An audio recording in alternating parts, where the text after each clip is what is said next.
Kalau tahun 2015 lalu saat peringatan yang ke-60, Anda familiar dengan lukisan-lukisan yang ada di jalanan karena itu ramai sekali dan salah satunya ada di samping saya ini. Ini adalah lukisan Bung Karno yang terpampang di jalanan utama Kota Bandung, ilustrasi oleh Zahra Zubaida. Ini dia yang berada di balik lukisan-lukisan ilustrasi Bung Karno dan juga Nelson Mandela. Selamat siang Zahra. Cantik ya. Ini langsung, karena kalau kita baca di online, pelukis cantik yang mengilustrasikan sosok Bung Karno dan juga Nelson Mandela terpampang di sejumlah sudut kota Bandung. Maksudnya lukisan yang cantik. Oh, oke. Merendah, oke. Jadi gimana ceritanya bisa bergabung di peringatan KA yang waktu itu? Iya. Jadi memang asal muasalnya nggak disangka-sangka ya, saya mau berpartisipasi di kegiatan KA ini. Jadi awalnya memang semata untuk nyari kesempatan beasiswa. Nah, jadi saya cari-cari link atas bantuan orang tua juga, akhirnya bisa dipertemukanlah dengan Pak Ridwan Kamil, kebetulan di kantor wali kotanya juga. Nah, pada saat itu saya bawa karya saya cuma untuk sekedar bercerita, ini yang sedang saya lakukan. Pak Ridwan, Assalamualaikum, ini karya saya. Ya, gitulah. Karyanya apa yang dibawa? Lukisan-lukisan seperti apa? Lukisan, ada salah satunya lukisan krayon. Dan itu lukisan yang memang dipilih untuk jadi rujukan style karya tahun lalu. Ya beberapa ada krayon, ada tumbuhan. Terus Pak Ridwan Kamil bilang kebetulan, wah ini 2 bulan sebelum KA nih, gimana kalau misalnya kamu lukis Nelson Mandela dan Soekarno. Nelson Mandela di sebelah dirimu ya? Sebelah saya ini. Nah itu dibuatnya dari cat apa dan teknik apa sampai ini bagus banget lukisannya, jadi diperbesar kan ya, diperbesar terus akhirnya dipajang juga di beberapa ruas jalan. Nah itu gimana proses pembuatannya? Jadi proses pembuatannya pasti kan saya research dulu mau yang seperti apa, fotonya seperti apa. Karena kan belum ketemu langsung kan? Iya. Gimana belum ketemu langsung? Angle-nya bagaimana?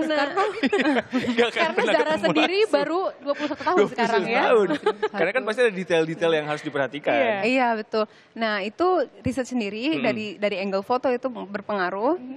Terus kalau dari segi pemilihan medianya atau bahannya apa, terus pakai krayon sendiri itu dari memang rujukan si gambar yang salah satu saya bawa ke kantor wali kota itu. Itu yang jadi rujukan utama, itu pakai krayon. Ini krayon-krayon yang biasa kita pakai buat sekolah. Yang pas SD itu, krayon itu betul. Terus? Di krayon biasa digambar, sketsa dulu, terus krayon udah gitu pakai jari aja untuk ngeblend warnanya gitu. Berapa lama untuk buat sketsanya Bung Karno dan juga termasuk istirahat, finishing touch dan segala macam itu maksimalnya seminggu. Jadi total ada berapa lukisan waktu itu? Ada 4, tapi yang dipakai 2. Ujungnya. Di sebelah Zahra ada lukisan Nelson Mandela, di sebelah saya ada lukisan dari Bung Karno. Nah, tadi pakai krayon, terus dipakai tangan. Nah, kan kalau lukisan suka ada tone warna kulit. Saya pernah baca juga di cerita yang menarik nih, dari mulai tone warna kulit Nelson Mandela dan juga Bung Karno. Gimana? Jadi memang karena Soekarno tuh susah nyari foto yang berwarna. Sedangkan Nelson Mandela kan baru-baru ini juga wafatnya. Nah, jadi lebih mudah untuk nyari yang berwarna Nelson Mandela. Sedangkan yang Soekarno saya harus cari referensi foto dari yang lain. Jadi saya campur-campur sih. Hitam putih, nggak mungkin juga hitam putih kan? Bagaimana caranya tuh akhirnya bisa seperti itu? Jadi akhirnya saya cari yang kulit Asia siapa ya. Ya udah akhirnya saya lihat Pak Jokowi, foto lihat Nelson Mandela juga. Saya campur-campur warna, tapi masih nggak 100% sih karena nggak asli ya warnanya. Jadi sebenarnya saya kurang puas, tapi boleh. Tapi banyak juga yang puas kayaknya. Iya, banyak warga-warga juga ya. Kan di sepanjang Jalan Asia Afrika ini waktu itu terpampang, jadi banyak yang foto-foto juga kalau saya lihat di situ. Saat melihat, gimana apa yang ada di pikiranmu ketika melihat karyamu ada di perhelatan dunia? Deg-degan sih, tapi pasti bangga juga.